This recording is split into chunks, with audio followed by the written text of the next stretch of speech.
What is the difference between joy and pleasure, and why do a lot of spiritual traditions denounce pleasure?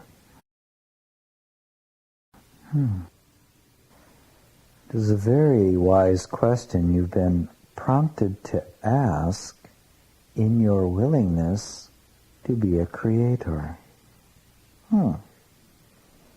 There is indeed a difference between joy and pleasure.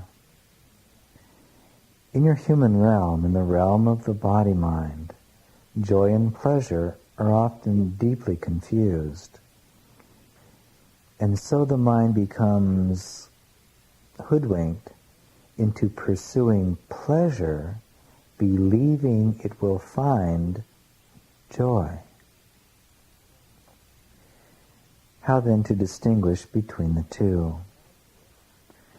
Pleasure is dependent on a specific energetic state temporarily passing through the nervous system of the body.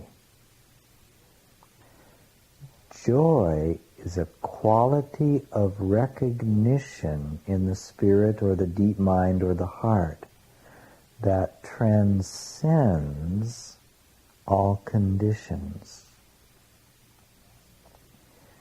A mind that is awake can know joy in the midst of what appears to be the hardships that can pass by in life. By way of my own experience as a man upon your plane, your world would say that my crucifixion was a very painful experience. There was a lot going on in the body, but I was in a state of joy, not a state of pleasure. When I danced and sang and drank some wine and broke bread with my friends, I experienced pleasure.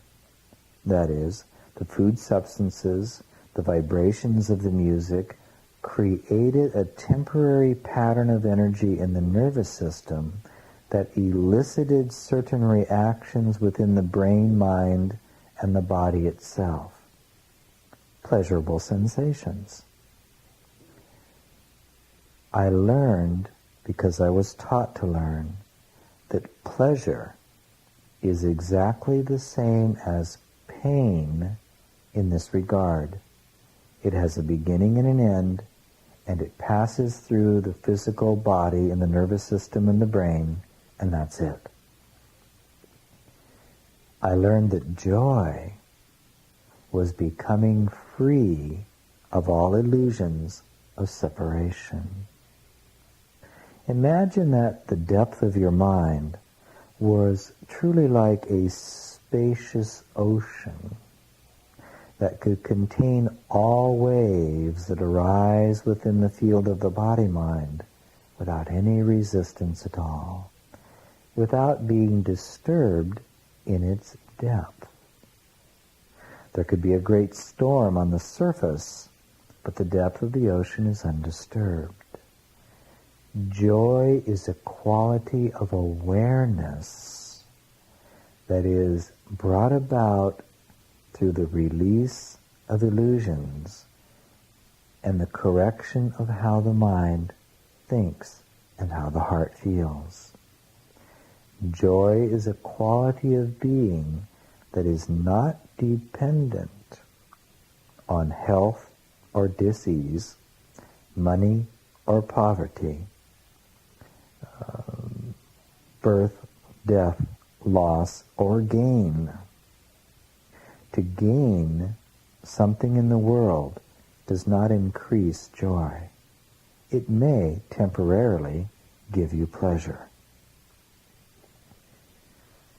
That should give you enough to think about in regard to that part of your question. Why have certain spiritual traditions denounced or sought to help their practitioners get out of the pleasure trap? Well, frankly, just because of this, because the human mind equates pleasure with joy, and therefore when unpleasurable sensations such as sadness, such as confusion or doubt, or such as a physical sensation from an illness is passing through the body, the mind wants to get out of that state and create a different state. But that is merely the realm of duality, in which there is no freedom. True joy comes when no passing state of feeling in the body is denied or judged, but rather embraced and experienced, because that mind realizes it is not the passing state. It is not limited or identified with the passing state. The joy-filled mind can cry like no one has ever cried before. The joy-filled mind can embrace sadness to the depth, the greatest depth that could be imagined. The joy-filled mind is the mind that observes all things, trusts all things, allows all things, embraces all things, transcends all things. Joy, then, is a quality of knowingness. Pleasure is a physiological state, very temporary, of the body-mind. Why then would any spiritual teacher say, be very careful, don't seek pleasure? Simply because the mind can become addicted to thinking or confusing joy and pleasure. And therefore, whenever things aren't going right, it will try to recreate a temporary pleasurable state in the body. But all that does is continue the rut of the mind's misidentifying itself as the body. It keeps it in the realm of temporality and not in the realm of the eternal. Now, does that mean that you should refuse pleasure? Absolutely not. Just don't seek it. What do I mean by that? I've said to you many times that the body cannot be used to get. It can only be used to give. The healed mind does not need to use the body to get anything, for it sees that the body is merely a temporary communication device. It receives communications from other forms of life, other beings, rocks, trees, and human beings, and the wind and the waves and the stars, and it communicates itself, it communicates mind through the body. Many, for instance, in the realm of sexuality, are trying to use the body to get something called the pleasurable state because they think that pleasure is the same as joy. But the awakened mind, no longer misidentifying joy and pleasure, allows pleasurable states to pass through the body-mind, but only as a secondary effect of its decision to use the body to enjoin with sexuality for the sole purpose of communicating to another, I see you in your perfect innocence, and would celebrate it by joining with you whole bodily.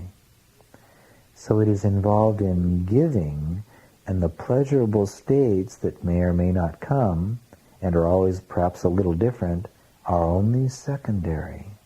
And afterward, that mind doesn't give it a second thought. It doesn't say, wow, the lights and bells and whistles didn't come on, it just wasn't what it should have been.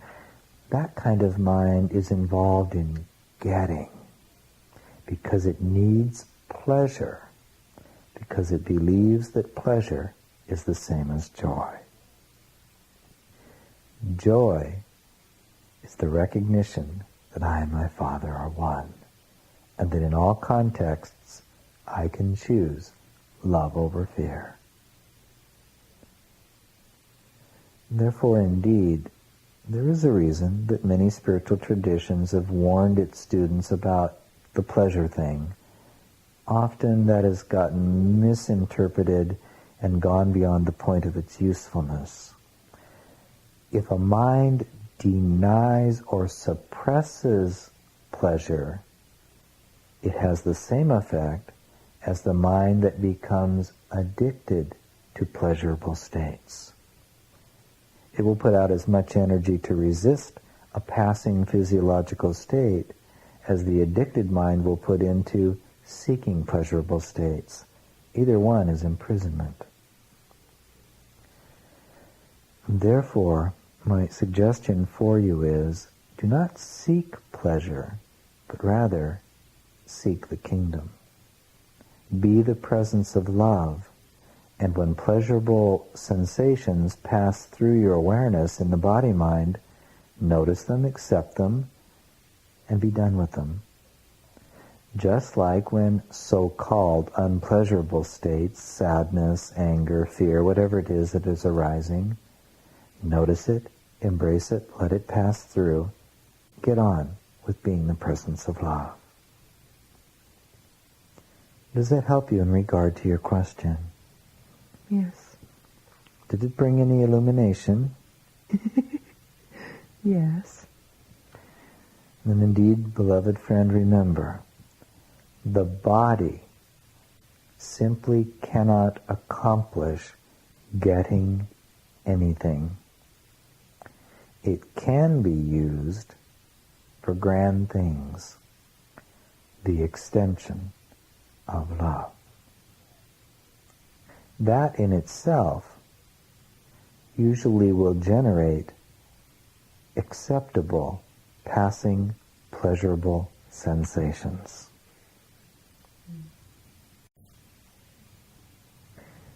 Do you have anything else then? The Shanti Cristo board had a phone conference today, and I asked if anybody had any questions for this tape, and they suggest that we just asked you if you could speak to us, the board and the members as well, about the direction we're going and anything that you would care to address about the frequency of Shanti Cristo and what we can do to keep our frequencies in alignment with the vision. First, the frequency of Shanti Cristo is unchanged, unchanging, and unchangeable forever. Simply because it is the peace of Christ. But remember that peace is not a passive state at all. Rather, it is the foundation, the very empowering foundation from which one accepts the pebble in the pond of the will of God and knows that it is unlimited forever, with all power necessary to do whatever is asked. Such a mind is very powerful. Such a mind might be extremely active in the world. Such a mind remains at peace. What can you do then for the vibration of Shanti Cristo? Absolutely nothing. What you can do for yourself is want more of it. In that way is the vibration or frequency of Shanti Cristo extended into the world. I once said that love merely attracts the seeker of reality to itself. God then pours himself out into the world by becoming so attractive that his creations, the minds that populate the world, want more of him, and they open to receive what is present. Therefore, if you would serve the extension of Shanti Cristo, be ever vigilant to discipline the mind to want only more of God for yourself. As you open to more of God and wait on no one, other minds will decide whether or not they are willing to release what is obstructing them from receiving more of God. And then you'll be guided in how to create a context that might allow that to occur. Not that the context causes it, it merely gives the other mind permission to do so. Do not become overly attached to the form or the accomplishment, but rather to the frequency you are allowing yourself to live within. Remember that all things are perfect. You need not be concerned about, shall we say, being a model, being a way shower. You should not be concerned whatsoever with satisfying everybody who's looking for God who might come your way. Rather, see that you are releasing the impurities that block the pure presence of God's love. Specialness, egotism, denial, fear. What you would call, as I've heard you term it, going up and out instead of down and in. Thinking instead of feeling. Thinking instead of dancing would be my way of saying it. Are you extending love? Are you giving freedom to each and every mind, wanting only that mind to experience greater joy, letting them have their freedom in how they discover that? Are you awaking each morning with appreciation and joy, knowing that Shanti Christo has already been fulfilled and manifested? Are you delighting in allowing it to manifest in such a way that you learn something new about the nature of mind, the power of consciousness, and the reality of love? If indeed then you would serve the vibration of Shanti Christo, you must be a creator and not a maker. But remind all of this, making is not the same as taking action. A mind can be involved in making by refraining from taking action. Does that make sense for you? Yes. Therefore, trust all things, allow all things, celebrate all things, see the perfection of all things, and be the vibration of Shanti Christo. That should be enough for now.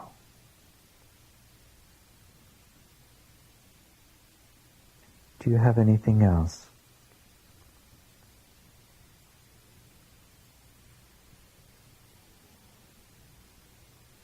Very well. Therefore, we'll bring this question and answer session to an end. And yet, I would say unto all of you, to each and every one of you who will hear these words now and even 50 years from now, remember always that the one who speaks to you through the vibration of these vocal cords is indeed that one who walked upon your plane as a man some 2,000 years ago and delights only in extending creation, who looks upon you as a brother and as a friend, and who sees only your perfect innocence and delights in communicating with the only begotten child of God. You.